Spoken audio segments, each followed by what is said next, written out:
Chelsea fans, it's official, silly season is here and it is popping off, man.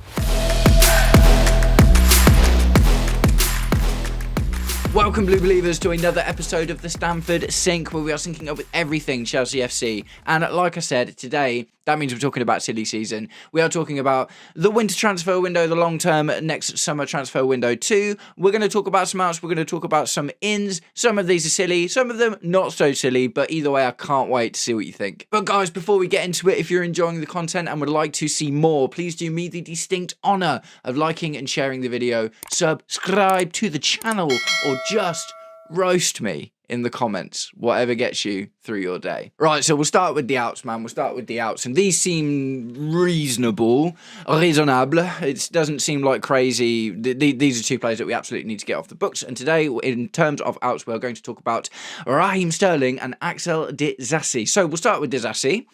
Disasi...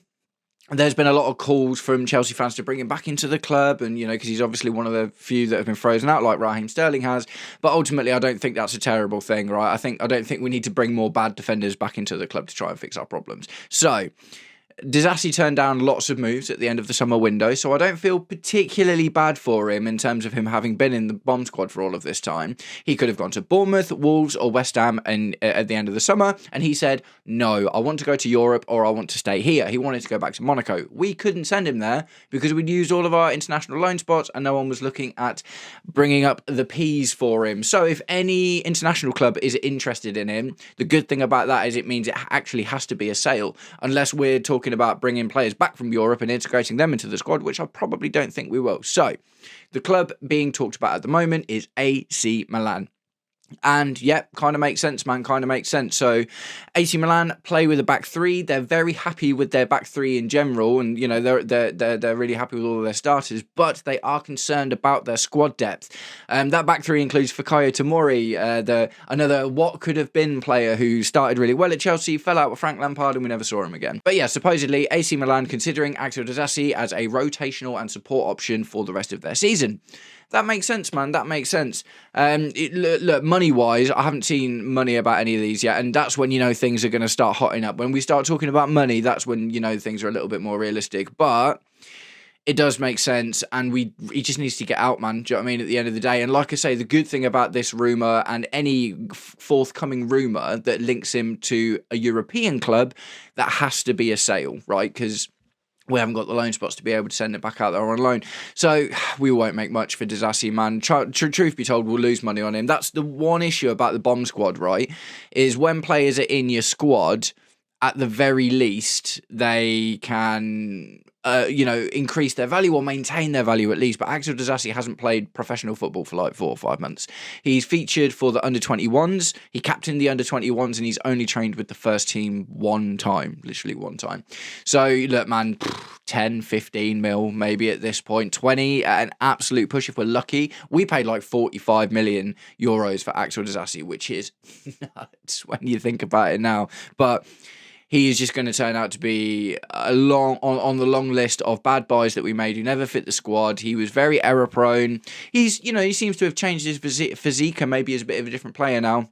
But ultimately, I back him to go out and do well in the European League, and hopefully AC Milan can come in and take him off our hands. So another one I haven't heard any clubs about, but Tyreek George has supposedly come out and reinforced he wants to leave in January. That's a double-edged sword at the end of the day. It's a difficult one because I like Tyreek George, but he's not getting any time in the position that he's actually good at. So he's actually done a reasonably good job as striker, right? And I only mean that in terms of he scored goals as a striker. Do you know what I mean? You got to think he scored, 2-3 goals for us this season in, 5 appearances, something like that. João Pedro's played for us 19 times and got 5 goals. So Tyreek George is randomly the best finisher we have in the squad, but he's not going to get any time on the wings. He doesn't look like he's very comfortable playing up front. And he, the one time I have seen him play on the right, I can't remember who it was against now, but he played on the right wing for us in one game and looked incredible. And I was like, why can't we just do that? But right wing is full, left wing is pretty full. Arguably, Tyreek George could maybe get in over Jamie Gittins at the moment, but with the money spent, that's absolutely not going to happen. So Tyreek George has come out and reinforced that he wants to leave. Now, Leeds, I think, may be one of the clubs that have been linked to him. I did see that a little while ago. And, the good thing about Tyreek George is academy player, book profit. We were going to sell him to Fulham for 22 million in the summer. That fell through right at the last minute. He will have upped his value since then. Do you know what I mean? So if we take it's at least 22 mil now, because 22 mil seemed like a reasonably good deal for Tyreek George before. That's at least 22 mil, if not 25, I would have thought, for Tyreek George. And that is book profit that goes straight on the books and allows us to hopefully reinforce our squad in January with some of the other players I'm going to get into later. And the last of the outs we're going to talk about today is Raheem Sterling. So Raheem Sterling has supposedly been linked with Crystal Palace and Leeds.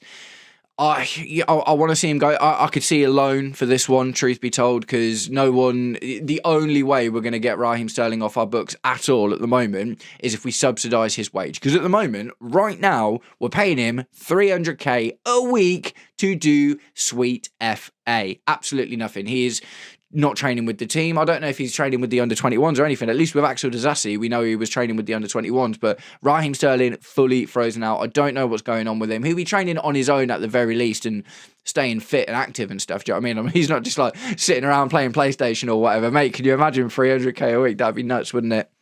But yeah, supposedly the most, I say concrete, the biggest rumour at the moment is Leeds supposedly being interested in him, and also Crystal Palace.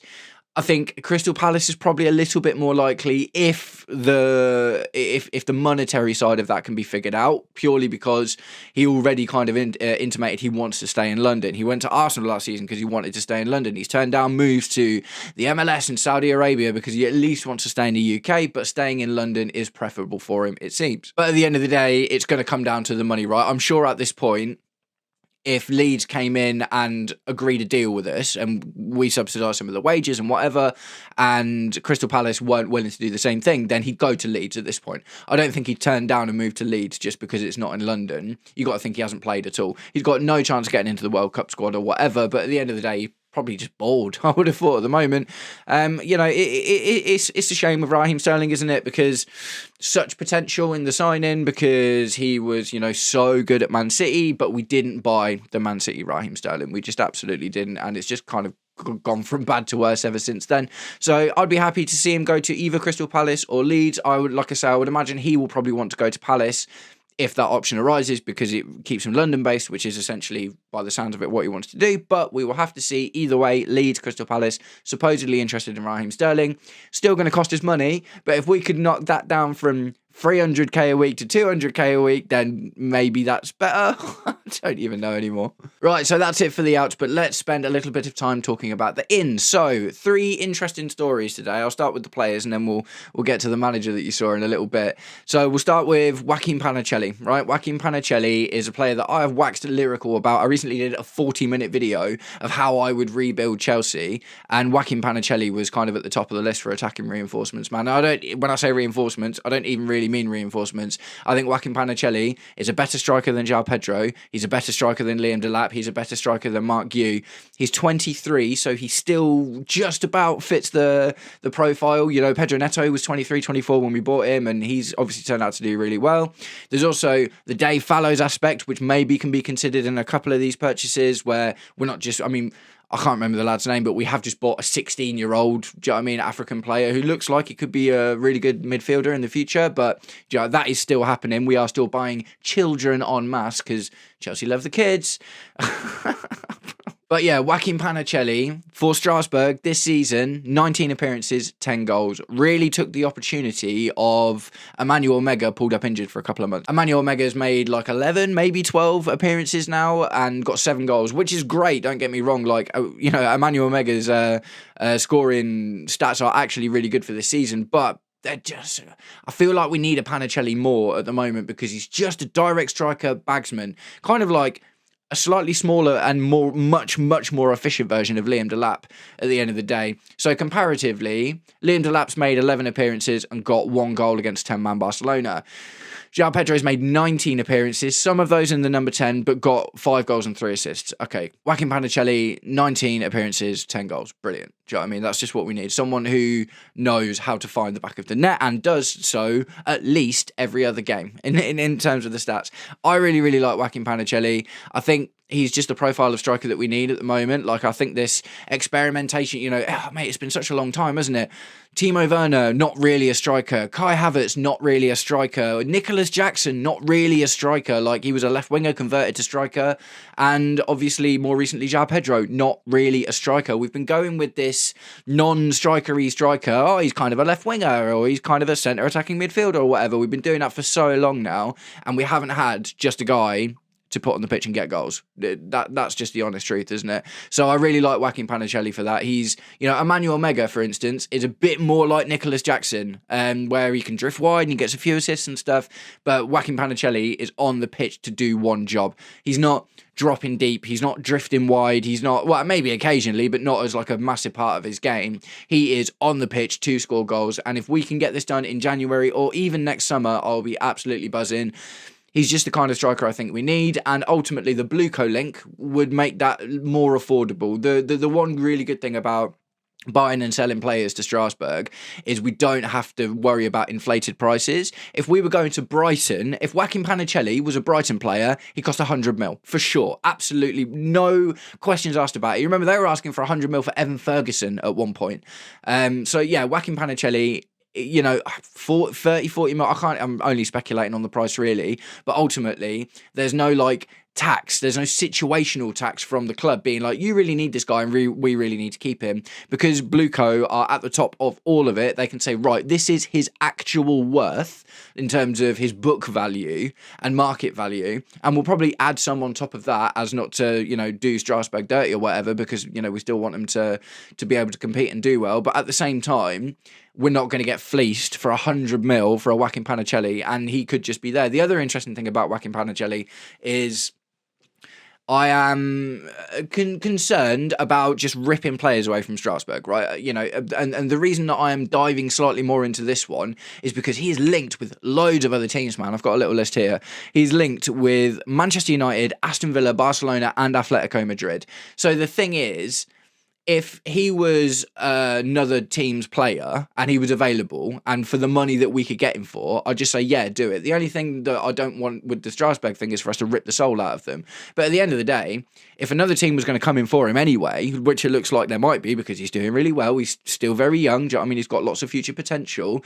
Atletico Madrid, Aston Villa, Man United or Barcelona are willing to pay 50, 60, 70, 80 mil for him or something. If we can get him for 30, 40, then yeah, just do it. Because if he was going to go anyway, then go and get him. So I would really like to see Joaquin Panichelli come to the club.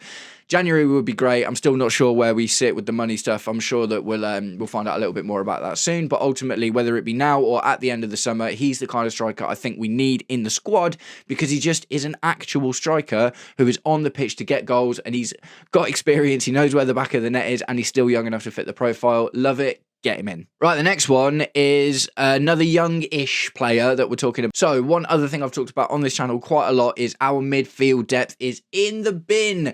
If we don't have Moises Caicedo, we look awful. And we even lost to Atalanta with Moises Caicedo in the squad as well. But ultimately, Lavia, injured all of the time. Really, really, really struggling to get fit.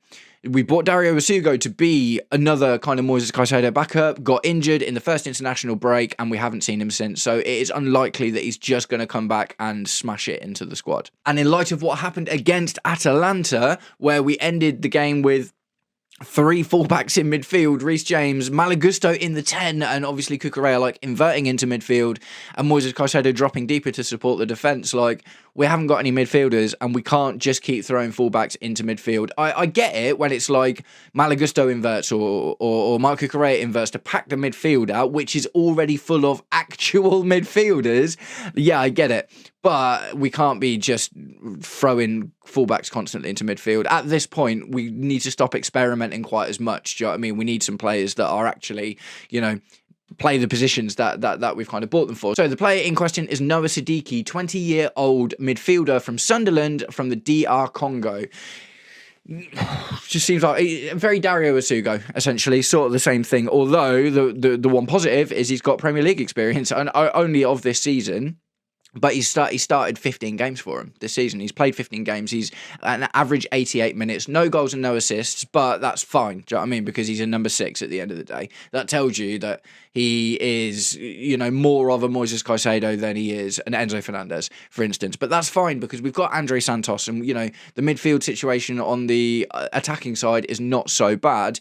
And ultimately, what we need is support for the number 6 role. Lavia just can't be relied on, unfortunately. I really, really like Lavia. That's not to slate him at all. But the best ability is availability, right? If you're not fit, you're not it. And obviously, Dario Vasugo is just a massive question mark, isn't he? It's just a huge question mark. We don't know what's going to happen with him. So the interesting thing again about Noah Siddiqui is we're not the only club interested in him. Man United have lodged concrete interest, and Chelsea have lodged concrete interest. So it might, if it's a tussle, we won't overpay at the end of the day. Like I say, I do think we're going to be hamstrung a little bit in the amount of signings we can make in January, depending on the outs. If we manage to sell Axel Disasi, loan Raheem Sterling, and sell Tyreek George, then okay, maybe we can get a couple of players in to fill out the squad depth and stop the absolute inane, ridiculous amount of experimentation.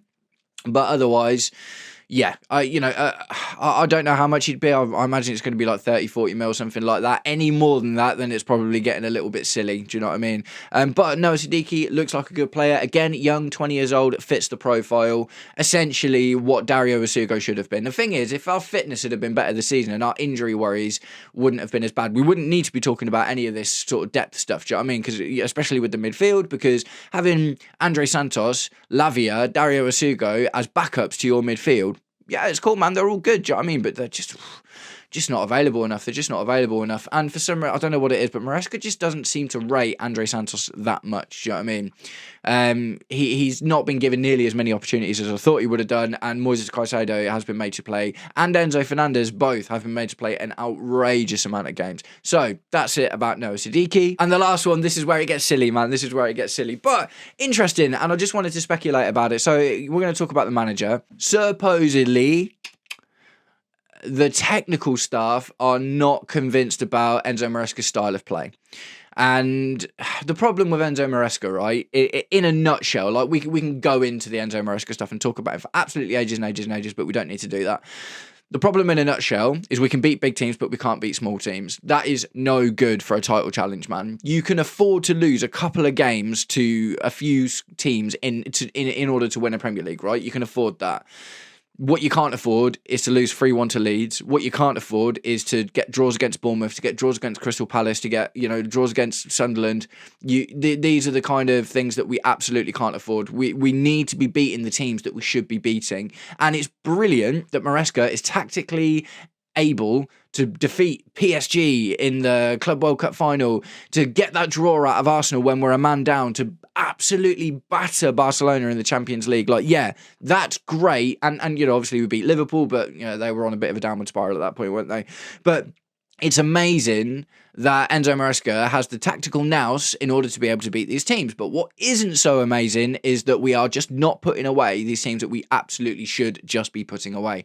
So, in light of that, I'm going to speculate on some crazy news I've seen.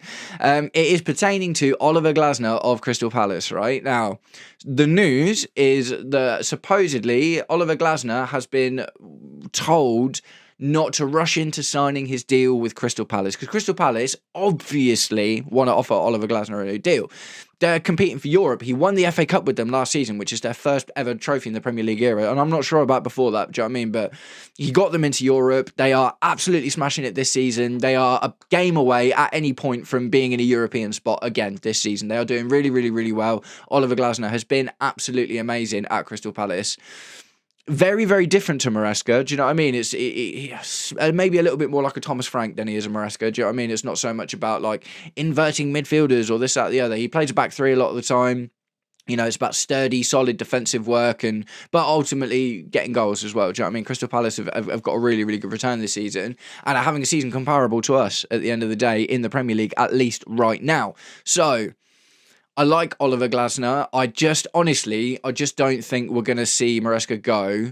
I mean, we could, because the thing is, it doesn't get really bad until it gets really bad. If we don't win a single game until January or February or whatever, then yeah, I could see, or not even if we lose most of our games. The losses is the main thing, isn't it? Because a point is a point at the end of the day, and a point can be useful. But if we lose against Everton and we lose again against Bournemouth and we lose against Cardiff, do you know what I mean? If these things start to happen, Maresca's going to be under a huge amount of pressure. And it's not about whether I'm Maresca out or not. This is just the realism of football. Do you know what I mean? At the end of the day, Graham Potter was given a lot of chance, man. He was given a lot of chances. A 38% win percentage was absolutely awful. But they didn't sack him until he lost a huge amount of games in a row and things got really, really, really bad. I'm not expecting Maresca to do that badly. But at the same time, it's possible. So, now what I have speculated about, in the video I mentioned earlier where I pulled Chelsea apart and put them back together again, if I could get any manager, it'd be Cesc Fabregas. I absolutely love what he's doing over at Como. I think it's a blend of what we're trying to do now with young players and modern possession football, but it's just not quite as stodgy. He likes to use his fullbacks to get forward and stuff. He's still a young manager. He's got a vision. He's played for some of the greats, under Arsenal, Barcelona, and Chelsea.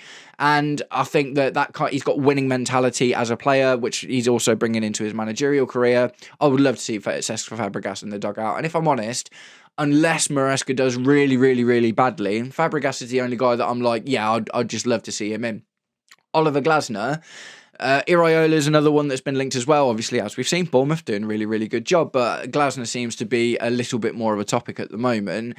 I like Glasner. I think, what I want is wins, but at the end of the day, I think the football will get a little bit more boring. Do you know what I mean? He's not super, super, super gun-ho. He is very transitional counter-attack, but this might just be what we've seen with Crystal Palace at the end of the day. You never know what a manager could do with a bigger squad that's got more, money in it and attacking power and all this, that, and the other. But at the end of the day, I don't think it's going to happen soon, but I would love to know what you guys think about it. So the conversation about Maresca isn't going to go away until he starts winning more. Now, like I say, I am not Maresca out. I think that as long as Maresca can pull us back from, like I say, my goal for this season, not my goal like I'm actually doing anything, my ultimate goal for this season was Champions League, more comfortably than we did last season, and a cup, whether that be FA Cup, Carabao Cup, Champions League, do you know what I mean? Top four and a trophy for this season. Next season, it has to be challenging for the title. It has to be going for the Champions League based on the money we've spent, the squad build up until this point. But as of right now, if Maresca can remain on track for a comfortable top four finish and a trophy, I will still be happy. I understand that things take time. I do also understand that it is possible with the quality we've got in our squad that another manager could come in and potentially make us challenge for titles and stuff. Now, this is one of the issues with Maresca, is he's still a developing coach, much more than the likes of Oliver Glasner is, for instance, because Glasner's been at it for a little while now, although he hasn't had as big as opportunities in terms of clubs that he's managed. But that's it, guys. That's it. Like I say, silly season is in full swing, and I'd love to know what you think about it. What do you think about the outs? Disasi, Sterling, potentially Tyreek George? Do you think that any of those three or all of them we might see depart in January? And if so, could that allow us to make moves for the likes of Joaquin Panichelli or Noah Siddiqui in January? Tell me what you think. Obviously, centre-back is another thing that we probably need to look at as well. But either way, guys, I'd really love to know what you think. Get it in the comments and let's have a chat about it. Nice one, guys. I'm going to wrap the video up there. Thank you very much for sticking around until the end if you did. And I'll catch up with you all very, very soon. Take it easy. Peace.